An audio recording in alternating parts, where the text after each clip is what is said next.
dari kita untuk melakukan kerja cerdas. Jadi kita harus mampu manage itu.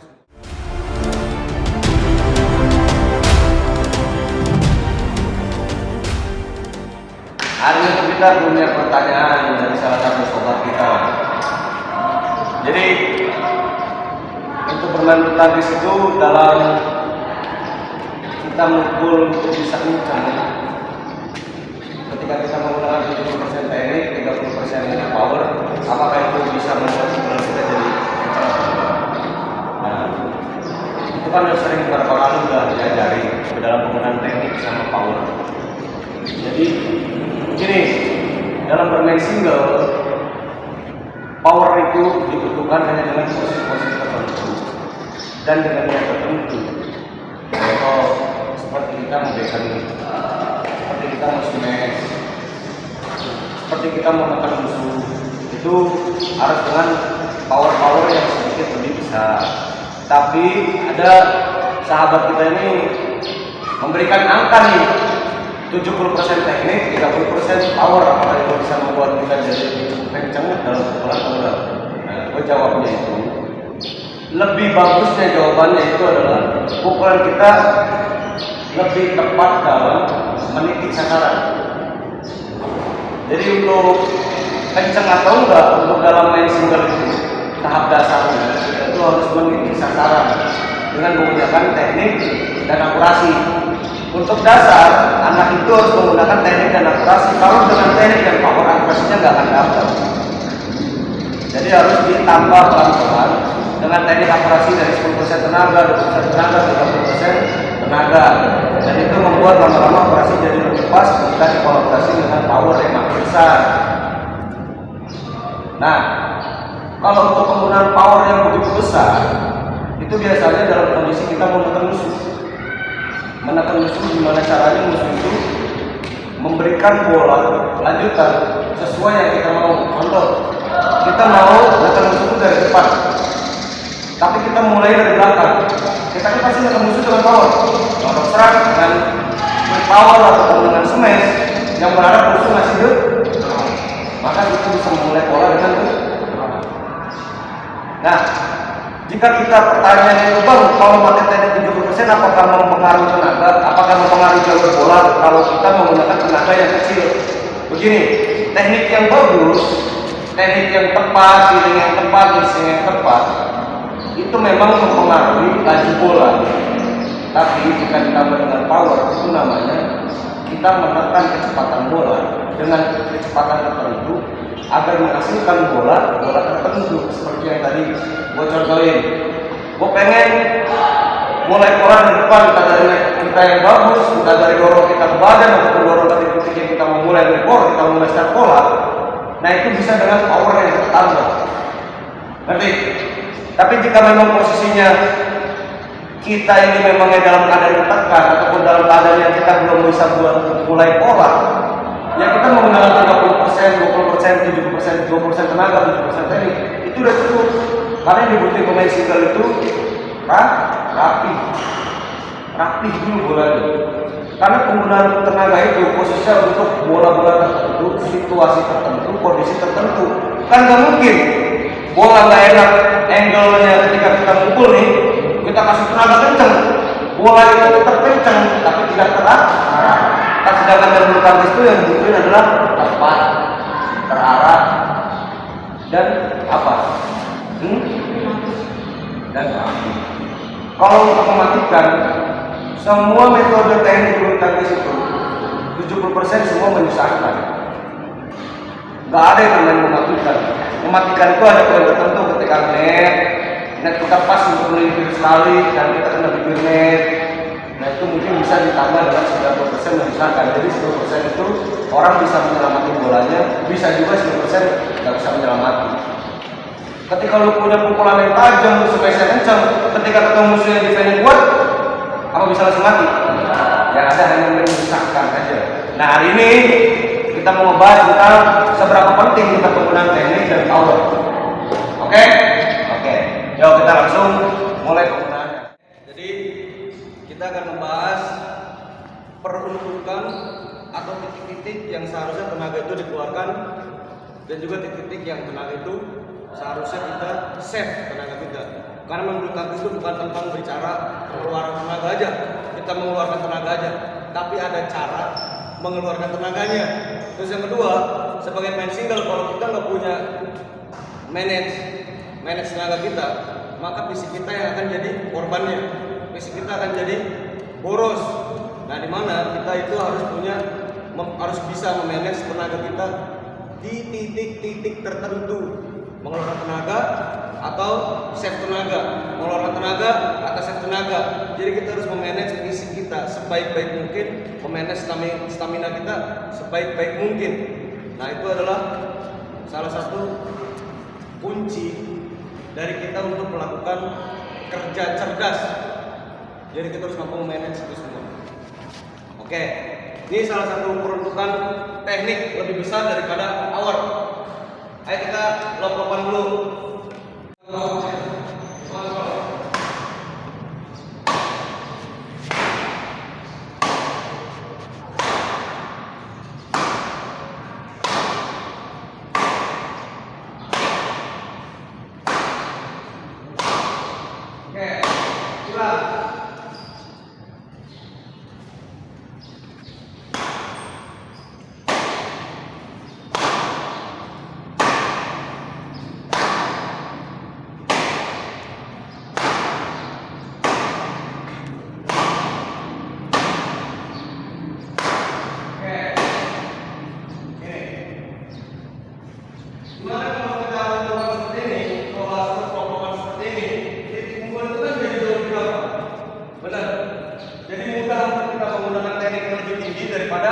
Power yang lebih tinggi, power yang lebih besar.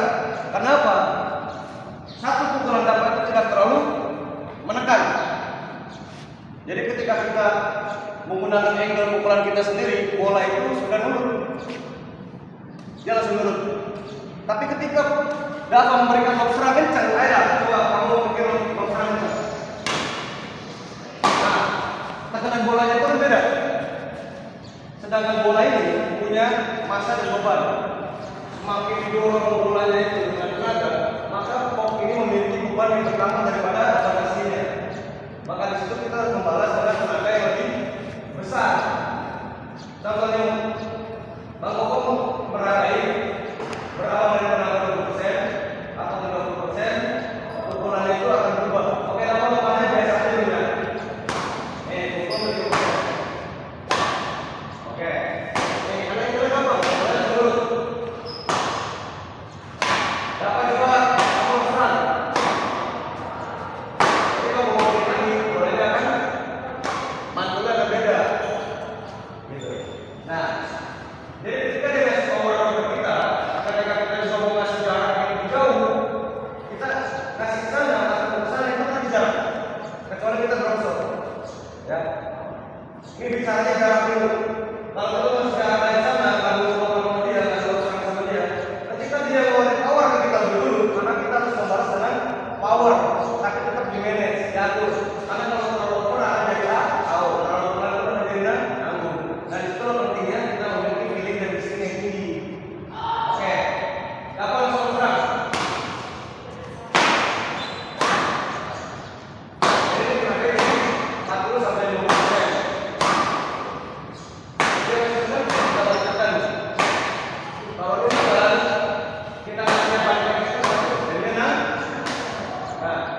Itulah salah satu yang kita kata cara yang dia itu bola itu memiliki massa dan beban. Ketika dia memiliki power yang kencang dengan massa yang jaraknya dekat, kesini itu jaraknya dekat. Dia menggunakan jarak kencang, apalagi ditambah dengan speed bola yang kencang. Kalau bola lapan sih nggak salah, itu bolanya misalnya standar segmen. Bolanya kan ada juga. Ketika ditekan sama dia dan kita cuma ngasihnya pelan aja sama dia, bola itu kan terdampak dulu. Walaupun dia bisa bilang tapi siapa kan? Musuh bisa melakukan setup untuk jump smash. Oke, gimana caranya untuk kita ibarat kata bisa ngepasin bola agar musuh itu tetap kita tekan, tapi kita juga nggak harus mengeluarkan tenaga banyak. Oke, Terus pertama yang membuat itu tenaga yang pakai apa ya? Titik tubuh kita yang membuat tenaga itu boros ataupun cepat habisnya itu adalah titik bahu. Makanya pemain Cina itu menggunakan sekarang metode pukulannya dengan menggunakan poros atau poles. Kalau orang Jawa Tengah nyebutnya poles. Poles. Nama pukulan namanya flick. Flick namanya. Kalau kita orang Indonesia nyebutnya ceplik. Kalau orang-orang luar nyebutnya flick namanya. Flick smash, flick lob, flick drop shot. Ada beberapa yang bisa melakukan flick drop shot. Nah, tetap kita harus bisa ngatur power kita sendiri dari flick kita ini. Bisa juga kalau emang flicknya belum kuat untuk yang usia di bawah 12 tahun ataupun di usia di bawah 13 tahun, ada yang sudah kuat karena Tuhan menciptakan tubuh manusia berbeda-beda. Ada yang udah punya bakat power, tapi ada yang nggak punya bakat power. Yang nggak punya bakat power gimana caranya? Ditambahin gerakan sikut. Jadi powernya itu jadi lebih keluar daripada cuma pakai flick doang. Oke. Flick begini. Lock, serang.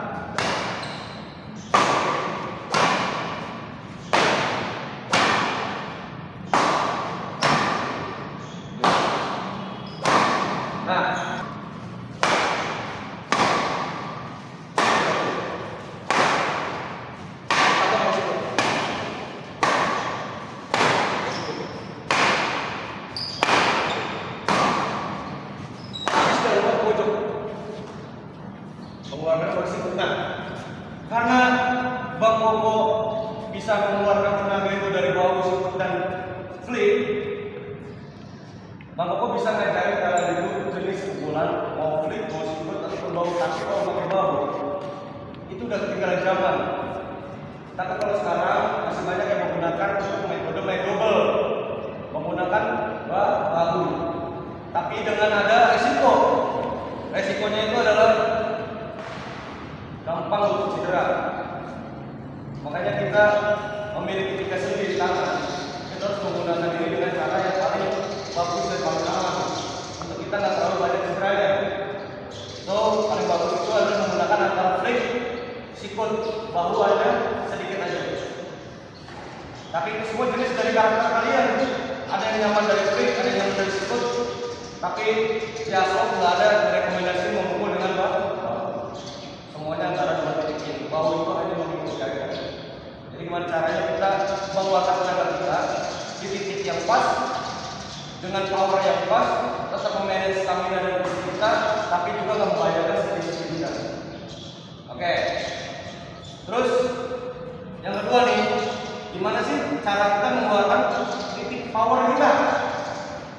Titik power itu digunakan untuk dalam kondisi dan situasi seperti apa? Contoh, ada apa? Dava melot tinggi, taruh bawah smash di lurus sini, depan sini, angkat tinggi. Ini kita mengeluarkan tenaga, tapi dengan kita menekan musuh. Tujuannya musuh itu untuk ngasih, ataupun tujuannya musuh itu buat mancing ke belakang lagi atau apapun. Itu mulai dari tergantung strategi pola kalian aja yang udah diberi sama Pak. Jadi yang pertama, power itu digunakan untuk kita menekan musuh. Ada.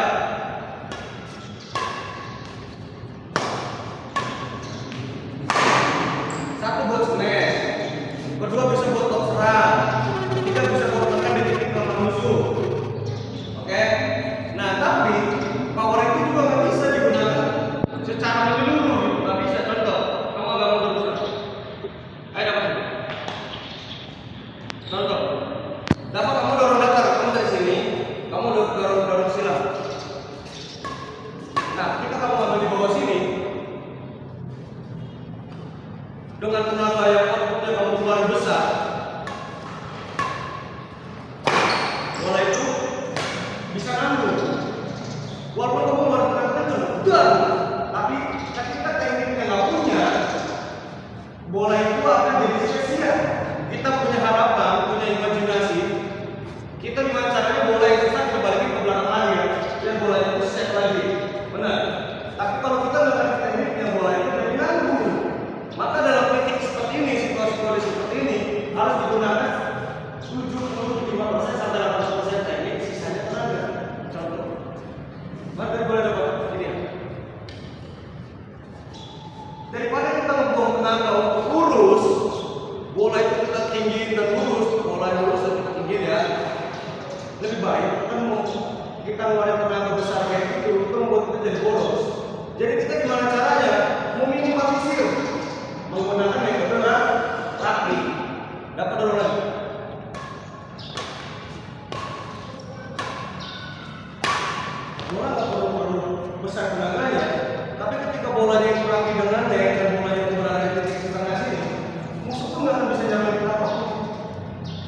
Nah, daripada kita harus mengeluarkan tenaga yang besar, lebih baik kita menggunakan metode rapi, yaitu 70-80% teknik, 20% tenaga. Bolanya rapi, tidak mudah ditekan musuh, dan musuh juga nggak mungkin bisa mati kita secara langsung. Lagi apa? Auta. Sini ya.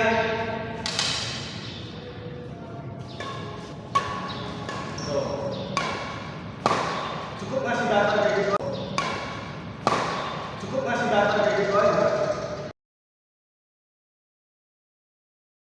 Mampu. Tapi untuk di under 13 tahun, mereka harus ada daya tarik. Ditarik baru. Nah, maka kalau untuk tenaga kayak sekelas Bang Koko, bola itu akan out. Maka diminimalisir dengan tidak menggunakan daya tarik. Oh, nggak pakai daya tarik. Ada daya tarik tapi sedikit. Tapi kalau untuk yang di under 13 tahun kayak kamu nih, kamu pakai daya tarik. Daya tariknya lebih banyak. Ngerti? Sama, Bang Koko juga cuma begini doang nih. Bolanya udah ke belakang. Tapi kalau kamu belum kuat, pakai daya tarik sedikit lagi lebih banyak. Oke? Jadi ada di mana teknik itu mengontrol tenaga. Jadi bukan tenaga itu mengontrol teknik yang mengontrol tenaga. Kapan tenaga harus keluar, di titik seperti apa yang harus gua keluarkan tenaga. Ada juga di mana teknik itu mengatur kita untuk memanage tenaga kita.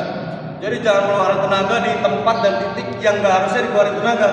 Maka itu membuat bola jadi nggak terarah, nggak bagus, nggak safety. Ngerti? Jadi untuk pertanyaan sobat kita, jadi terima kasih untuk bertanya juga. Maka ini jawabannya. Jadi kurang lebihnya penjelasan dari kita itu bisa kita diskusikan lebih dalam lagi. Tapi kurang lebih cerita untuk dari jawaban ini selesai sampai saat di sini. Terima kasih untuk yang bertanya.